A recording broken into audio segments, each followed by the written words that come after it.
ॐ भूर्भुवः स्वः तत्सवितुर्वरेण्यं भृगो देवस्य धीमहि धियो यो नः प्रचोदयात्।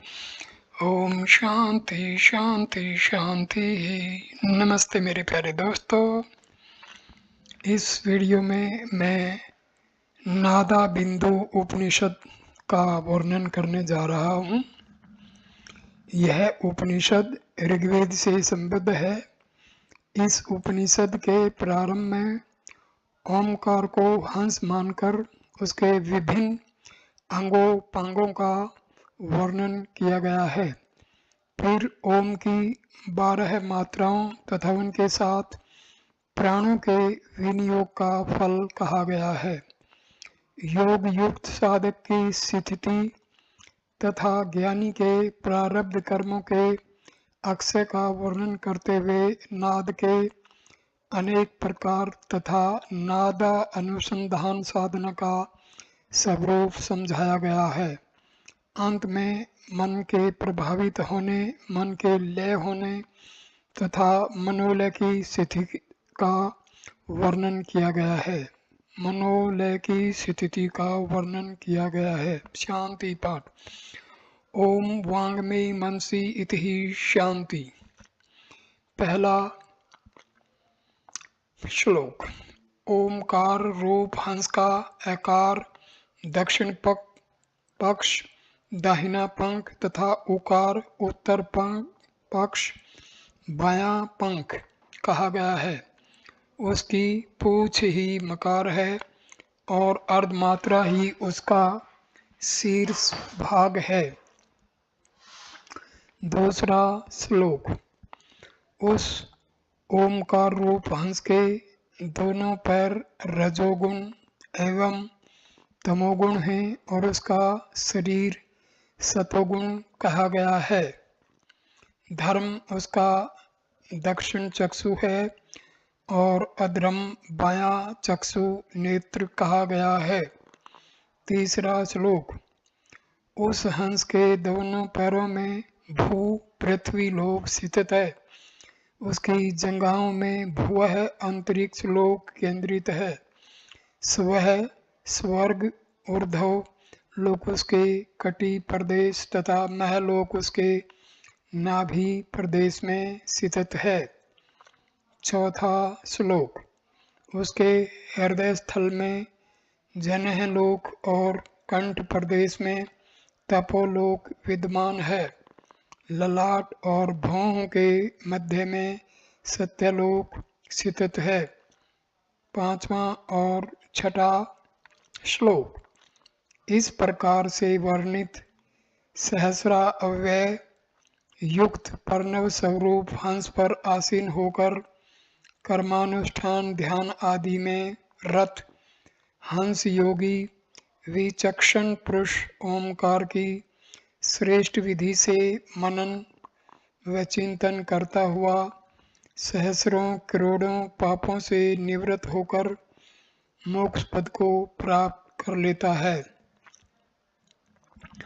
ओमकार के देवता अग्नि हैं। उसका स्वरूप भी अग्नि मंडल जैसा है। आकार नामक प्रणव की प्रथम मात्रा आग्नेयी कही गई है और ओकार नामक द्वितीय मात्रा वायव्या कही गई है। इस वायव्या के देवता वायु हैं और यह वायुमंडल की भांति रंग रूप वाली है। सातवां श्लोक। तत्पश्चात मकार नामक यह तृतीय मात्रा सूर्य मंडल के समतुल्य है। इस मात्रा के देवता सूर्य हैं तथा चतुर्थ मात्रा अर्ध मात्रा के रूप में वारुणी कही गई है। इस वारुणी के देवता वरुण हैं। आठवां श्लोक। इन उपर्युक्त चारों मात्राओं में से हर एक मात्रा 3-3 काल अथवा कला रूप है। इस प्रकार ओंकार को 12 कलाओं से युक्त कहा गया है। धारणा, ध्यान एवं समाधि के द्वारा इसे जानने का प्रयास करना चाहिए। ओमकार साधना मात्र उच्चारण से पूरी नहीं होती। दिव्य प्राण प्रवाह रूप ओंकार की अनुभूति धारणा, ध्यान आदि द्वारा की जाती है। 9वां श्लोक। इस प्रकार 12 कलाओं की मात्राओं में प्रथम मात्रा घोषणी कही गई है। द्वितीय मात्रा का नाम विदुन मात्रा है, तृतीय मात्रा पातंगी और चतुर्थ मात्रा वायु वेगिनी के नाम से जानी जाती है। 10वां श्लोक। 5वीं मात्रा का नाम धेया है और 6वीं मात्रा ऐन्द्री के नाम से जानी जाती है।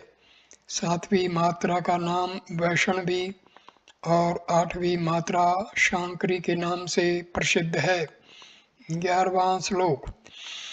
9वीं मात्रा महती तथा 10वीं मात्रा को धरती ध्रुवा कहा गया है। 11वीं मात्रा नारी मौनी और 12वीं मात्रा ब्राह्मी के नाम से जानी जाती है। 12वां श्लोक। ओमकार की इन 12 कलाओं की प्रथम मात्रा में यदि साधक अपने प्राणों का परित्याग कर देता है तो वह भारतवर्ष में सार्वभौमिक चक्रवर्ती सम्राट के रूप में प्रादुर्भूत होता है। 13वां श्लोक। ओमकार की द्वितीय मात्रा में जब साधक के प्राणों का उत्क्रमण होता है तब वह महान महिमाशाली यक्ष के रूप में उत्पन्न होता है। ओमकार की तृतीय मात्रा में प्राण त्याग करने पर वह विद्याधर के रूप में और चतुर्थ मात्रा में प्राण के परित्याग करने से वह गंधर्व के रूप में जन्म लेता है। अपने प्राणों के स्पंदन का ओमकार रूप महाप्राण की जिस कोटि के साथ तादात्म्य होता है उसी के अनुरूप देहांतर की प्राप्ति होती है। 14वां श्लोक। यदि 5वीं मात्रा में उस साधक के प्राणों का उत्क्रमण होता है तो वह तोषित नामक देवों के साथ निवास करता हुआ चंद्रलोक में सम्मानित होता है। 15वां श्लोक। 6वीं मात्रा में शरीर से प्राणों का उत्क्रमण होने पर साधक देवराज इंद्र के सायुज्य पद को प्राप्त करता है।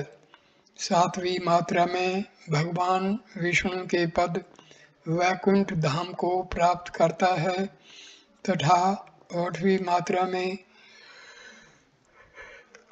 पशुपति भगवान शिव के रुद्र लोक में जाकर उनकी समीपता का लाभ प्राप्त करता है। 16वां श्लोक। 9वीं मात्रा में महलोक को, 10वीं मात्रा में जन्ह लोक ध्रुवलोक को प्राप्त होता है। 11वीं मात्रा में तपोलोक को और 12वीं मात्रा में साधक शाश्वत ब्रह्मलोक को प्राप्त करता है। 17वां श्लोक। इससे भी परतर परे श्रेष्ठ व्यापक शुद्ध निर्मल कल्याणकारी सदैव उदीयमान वह परम ब्रह्म तत्व है। उसी से सभी तरह की ज्योतियां, अग्नि, सूर्य एवं चंद्र आदि प्रादुर्भूत हुई हैं। 18वां श्लोक। जब श्रेष्ठ साधक का मन समस्त इंद्रियों एवं सत, रज और तम आदि तीनों गुणों से परे होकर परम तत्व में विलीन हो जाता है तब वह उपमा रहित कल्याणकारी शांत स्वरूप हो जाता है। ऐसी उच्च स्थिति में पहुँचे हुए साधकों को योग युक्त कहा जाना चाहिए। 19वां श्लोक। उस योग युक्त और तन्मय हुए साधक को अविद्या आदि दोषों से मुक्त और योग शक्ति से स्वस्थ आत्मा में स्थित होकर सभी प्रकार के आसक्ति आदि दोषों से रहित हो जाना चाहिए। 20वां श्लोक। इस प्रकार उस साधक के समस्त सांसारिक बंधनों का शमन अक्षय हो जाता है। वह निर्मल कैवल्य पद को प्राप्त कर स्वयं ही परमात्म स्वरूप हो जाता है। वह ब्रह्म भाव से परमानंद को प्राप्त करके असीम आनंद की अनुभूति करता है। 21वां श्लोक। हे ज्ञानवान पुरुष, तुम सतत प्रयत्न करते हुए आत्मा के स्वरूप को समझने का प्रयास करो। उसी के सतचिंतन में अपने समय को लगाओ। प्रारब्ध कर्मानुसार जो भी कष्ट कठिनाइयाँ सामने आए उनको भोगते हुए तुम्हें उद्विग्न खिन्न दुखी नहीं होना चाहिए। 22वां और 23वां श्लोक। आत्मज्ञान के प्रादुर्भूत होने पर भी प्रारब्ध संस्कार स्वयं त्याग नहीं करता, किंतु जैसे ही तत्व ज्ञान का प्राकट्य होता है वैसे ही प्रारब्ध कर्म का अक्षय हो जाता है। जैसा कि स्वप्न लोक के देहादिक असत होने के कारण जागृत होने पर विलुप्त हो जाते हैं, विगत जन्मों में जो किए हुए कर्म हैं उन्हीं कर्मों को प्रारब्ध कर्म की संज्ञा प्रदान की गई है। 24वां श्लोक। ज्ञानी के लिए तो जन्म जन्मांतर भी नहीं है, इसलिए प्रारब्ध कर्म ज्ञानी के लिए कभी भी बाधक नहीं होता। जैसे स्वप्न कालीन दे नहीं होती, केवल अभ्यास मात्र रस्सी में सांप की तरह ही होती है, वैसे ही यह जागृत अवस्था का शरीर भी अध्यास मात्र ही है। 25वां श्लोक। अध्यस्त यथार्थ की उत्पत्ति कैसे हो सकती है और उत्पत्ति के अभाव में उस वस्तु की स्थिति कैसे होगी। जिस प्रकार रज्जु रस्सी में सर्प का अध्यास होने पर रज्जु में सर्प उत्पन्न नहीं होता और नहीं उस स्थान में सर्प की स्थिति ही होती है, इसलिए इस प्रपंच का मुख्य उपादान कारण आत्मा ही है। जैसे कि मिट्टी के द्वारा निर्मित पात्रों का उपादान कारण मिट्टी होती है। 26 और 27। वेदांतानुसार ये सभी सांसारिक प्रपंच अज्ञाना अंधकार के कारण आत्मा में ही प्रतिभासित होते हैं। अज्ञान रूपी अंधकार के विनष्ट होने पर संसार की स्थिति नहीं रह जाती। जिस तरह भ्रम बुद्धि से ग्रस्त मनुष्य रज्जु बुद्धि का परित्याग कर उसे सर्प बुद्धि से ग्रहण करता है, अर्थात रस्सी को सर्प समझने लगता है, इसी तरह अज्ञानी मूढ़ मनुष्य सत्य आत्मा का ज्ञान बोध ने होने के कारण इस भ्रम बुद्धि व सांसारिक प्रपंच का अवलोकन करता है। जब मनुष्य ठीक तरह से उस रस्सी को पहचान लेता है तो पूर्व में दृष्टि गोचर होने वाले सर्प की भावना नहीं रह जाती। जिस तरह अधिष्ठान आधार स्वरूप आत्म तत्व का ज्ञान हो जाने पर प्रपंच संसार शून्यता को प्राप्त हो जाता है, ऐसी स्थिति में देह शरीर भी प्रपंच रूप अयथार्थ होने के कारण प्रारब्ध की स्थिति किस प्रकार रह सकती है। ये 28वां श्लोक। 29वां श्लोक। अज्ञान से ग्रसित लोगों को बोध कराने के लिए प्रारब्ध कर्म की बात कही जाती है। तदंतर कालवश ही सांसारिक प्रारब्ध कर्मों का विनाश हो जाता है। 30वां श्लोक। तत्पश्चात प्रारब्ध कर्मों के समाप्त होने पर ओंकार स्वरूप ब्रह्म की आत्मा के साथ एकता के चिंतन से नाद रूप में स्वयं प्रकाशमान शिव के कल्याणकारी स्वरूप पर ब्रह्म का प्रादुर्भाव उसी प्रकार हो जाता है जिस प्रकार बादलों के हट जाने पर भगवान भास्कर प्रकाशित हो जाते हैं। 31वां श्लोक। योगी साधक को सिद्धासन से बैठने के पश्चात वैष्णवी मुद्रा धारण करनी चाहिए। तदंतर दाहिने कान के अंदर उठते हुए नाद अनाहत ध्वनि का सतत स्मरण करना चाहिए। बाएं पैर की एड़ी से गुदास्थान को तथा दाहिने पैर से जननेंद्रिय मूल को दबाकर शरीर को सीधा रखकर त्रिबंध मूल जालंधर उड्डयन लगाने को सिद्धासन कहा जाता है और अपलक नेत्रों से बाह्य दृष्टि को अंतर्लक्ष्य करके भ्रकुटी मध्य में देखना वैष्णवी मुद्रा कहलाती है। 32वां श्लोक। इस प्रकार नाद का किया गया अभ्यास बाह्य ध्वनियों को आवृत कर लेता है। इस तरह योगी साधक दोनों पक्षों आकार और मकार को जीतकर क्रमशः संपूर्ण ओंकार को सहने सहने आत्मसात्कार कर तुर्यावस्था को प्राप्त कर लेता है। 33वां श्लोक। अभ्यास की प्रारंभिक अवस्था में यह महान नाद अनाहत ध्वनि विभिन्न तरह से सुनाई देता है। अनाहत ध्वनि विभिन्न तरह से सुनाई देता है। इसके अनंतर जब अभ्यास अधिक बढ़ जाता है तब उसके सूक्ष्म अति सूक्ष्म रूप भेद सुनाई पड़ने लगते हैं। 35वां श्लोक। इस नाद की ध्वनि प्रारंभिक काल में समुद्र मेघ भेरी तथा झरने से उत्पन्न ध्वनि के समान सुनाई देती है। इसके बाद बीच की अवस्था मध्यावस्था में मृदंग घंटे और नगाड़े की भांति यह ध्वनि सुनाई पड़ती है। अंत में अर्थात उत्तरावस्था में कंकिणी वंशी वीणा एवं भ्रमर की ध्वनि के समान मधुर नाद ध्वनि सुनाई पड़ती है। इस प्रकार सूक्ष्माति सूक्ष्म होते हुए नाना प्रकार के नाद सुनाई पड़ते हैं। 36वां श्लोक।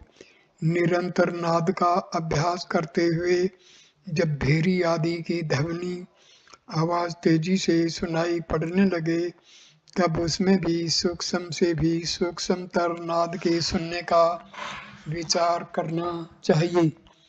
37वां श्लोक। नाद में रुचि रखने वाले साधक को चाहिए कि वह घन नाद को छोड़कर सूक्ष्म नाद मंद ध्वनि या फिर सूक्ष्म नाद का परित्याग करके घन नाद में मन को केंद्रित करे, अन्यत्र और कहीं भी इधर उधर मन को भ्रमित न होने दे। 38वां श्लोक।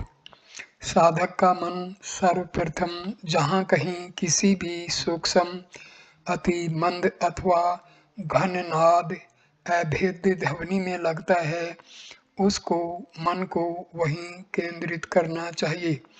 ऐसा करने से वह चित्त स्वयमेव तन में विलीन होने लगता है। 39वां श्लोक। साधक का मन सभी सांसारिक बाह्य प्रपंचों से विस्मृत होकर दूध में मिश्रित जल की भांति नाद ध्वनि में एकीभूत हो जाता है। इस प्रकार वह मन नाद के साथ अकस्मात ही चिदाकाश में स्वयं को विलय कर लेता है। 40वां श्लोक। संयमी पुरुष को चाहिए कि नाद श्रवण से भिन्न विषयों वासनाओं को उपेक्षित करके सतत अभ्यास द्वारा मन को तत्क्षण ही उस नाद में नियोजित करे और सदैव चिंतन के द्वारा उसी में रमण करता रहे। 41वां श्लोक।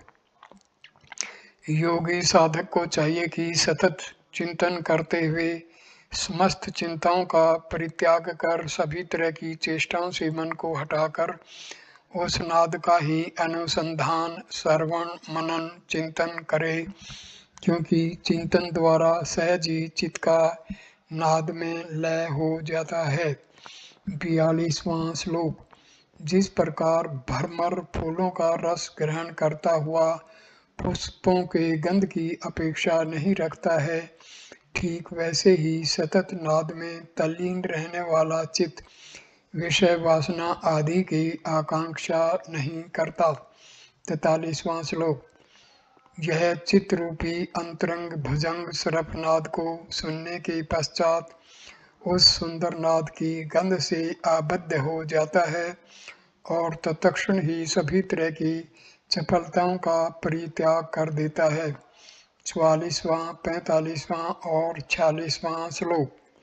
तदंतर वह मन विश्व संसारिकता को विस्मृत करके तथा एकाग्रता को धारण करके विषयों में इधर उधर कहीं भी नहीं दौड़ता है। विषय वासना रूपी उद्यान में विचरण करने वाले मन रूपी उन्मत्त गजेंद्र को वश में करने में यह नाद रूपी अति तीक्ष्ण अंकुश ही समर्थ होता है। यह नाद मन रूपी हिरण को बांधने में जाल का कार्य करता है और मन रूपी तरंग को रोकने में तट का काम करता है। ब्रह्म रूप प्रणव में संयुक्त हुआ यह नाद स्वयं ही प्रकाश स्वरूप होता है। 47वां श्लोक। मन वहाँ ही उस प्रकाश तत्व में विलय को प्राप्त हो जाता है। वहीं परम श्रेष्ठ भगवान विष्णु का परम पद है। मन में आकाश तत्व का संकल्प तभी तक रहता है जब तक कि शब्दों का उच्चारण और श्रवण होता है। 48वां श्लोक। निशब्द शब्द रहित होने पर वह मन परम ब्रह्म के परमात्म तत्व का अनुभव करने लगता है। नाद ध्वनि के रहने तक ही मन का अस्तित्व बना रहता है। नाद के समापन होने पर मन भी अमन शून्यवत हो जाता है। 49, 50, 51 और 52वां श्लोक। शब्द अर्थात शब्द युक्त नाद ध्वनि के अक्षर स्वरूप ब्रह्म में अक्षीण लय हो जाने पर वह निशब्द परमपद कहलाता है। जब सतत नाद का अनुसंधान करने पर समस्त विषय वासनाएं पूर्ण रूपेण नष्ट हो जाती हैं, तदुपरांत मन एवं प्राण दोनों संशय रहित हो उस निराकार परम ब्रह्म में लय हो जाते हैं। करोड़ों करोड़ नाद एवं बिंदु उस ब्रह्म रूप प्रणव नाद में विलीन हो जाते हैं। वह योगी जागृत, स्वप्न तथा सुषुप्ति आदि सभी अवस्थाओं से मुक्त होकर सभी तरह की चिंताओं से रहित हो जाता है। ऐसी स्थिति में वह योगी मरे हुए व्यक्ति की भांति मृतवत रहता है। निश्चय ही वह योगी मुक्ता अवस्था प्राप्त कर लेता है और वह योगी शंख, दुदुम्भी आदि लौकिक नाद का श्रवण कभी भी नहीं करता है। 53वां श्लोक। जिस अवस्था में मन अमन हो जाता है, उस अवस्था के प्राप्त होने पर शरीर लकड़ी की भांति चेष्टा रहित सा हो जाता है। वह मन न शीत जानता है, न गर्मी जानता है और न ही वह सुख दुख का अनुभव करता है। 54वां श्लोक। वह योगी मान अपमान से प्रिय हो जाता है। समाधि द्वारा वह इन सभी का पूर्णतया परित्याग कर देता है। योगी का चित्त तीन अवस्थाओं जागृत, स्वप्न, सुषुप्ति आदि का कभी भी अनुगमन नहीं करता है, अर्थात उससे परे हो जाता है।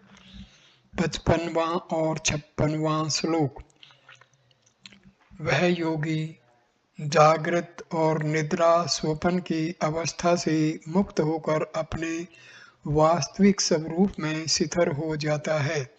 दृश्य वस्तु के अभाव में भी जिसकी दृष्टि स्थिर हो जाती है, बिना प्रयास के ही जिसका प्राण अपने स्थान पर स्थिर हो जाता है तथा बिना किसी आश्रय अथवा अवलंबन के ही जिसका चित्त स्थिरता को प्राप्त हो जाता है, ऐसा वह योगी ब्रह्म में प्रणवनाद के अंतर्वर्ती तुरीय अवस्था परमानंद में सदैव स्थिर हो जाता है। यही उपनिषद रहस्यात्मक ज्ञान है। ओम वांग में मनसी इति ही शांति इति नाद बिंदु उपनिषद समाप्ता।